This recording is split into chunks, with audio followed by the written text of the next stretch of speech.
What's up, YouTube? This your boy Honest Tim. Um, I went on YouTube. I love to go on YouTube and see a lot of videos and stuff like that. I'm subscribed to a lot of YouTube channels and everything. So I went on there and I seen on I think it's called Daily TV or something like that. So it's a guy that was a producer of the Polar Express, which is a childhood movie. Childhood movie. It's like a Christmas movie, and I love that movie. I watched that. I was watching that movie since I was a kid, and although it brings back like childhood memories. You always want to watch something that reminds you of a child when you was a child and stuff like that. So long story short, um, he committed suicide. He You would never thought. Actually, to be quite honest with you, he's not the first person in Hollywood that have depression, anxiety. The guy who created Apple, he had depression, anxiety. He committed suicide.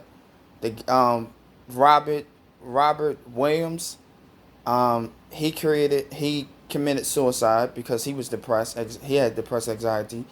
And no, I don't think the guy of Apple committed suicide. I don't know. I gotta read it, but I know Robin Williams did, and this is the second white African American who died of depression and anxiety. So he killed himself. He jumped. He was in his penthouse, a big tall building that he was living at. Had like a open pool and whatever, like a restaurant outside, and he jumped from the window from a 27th floor and jumped and to the like in front of the his where he lived at, and hearing that about somebody committing depression for being bullied, sometimes you'll get suppression because your sexuality. I remember one time they had told me a story. One time that me and my wife had read a story about a child, and he was white, and he went to school, and I guess somebody was picking up on him because of his sexuality. That little boy committed suicide. So suicide is very serious. It's not no games. It's not no joke. I always thought about commit suicide when I was young, especially as an adult. When I was like 23, I was locked myself in the bathroom. I was in North Carolina with my ex, and I had cut my wrist. I don't know if you guys see it, but I had cut my wrist. It's like marks on my tattoos or whatever. You see a little marks on there, but I took a knife and I cut my wrist. So I was always depressed.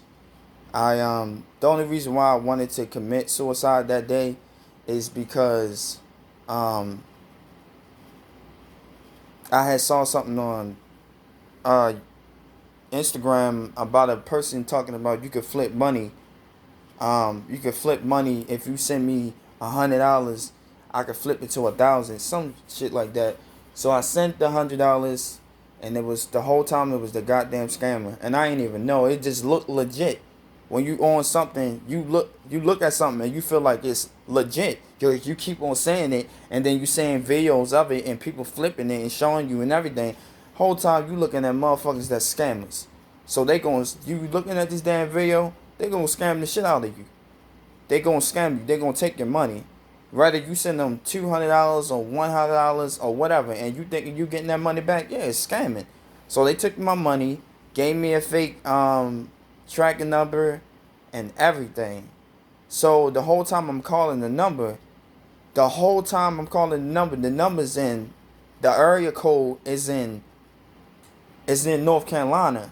And the Asian guy called and cussed me out saying, fuck you, bitch, and da da da da da.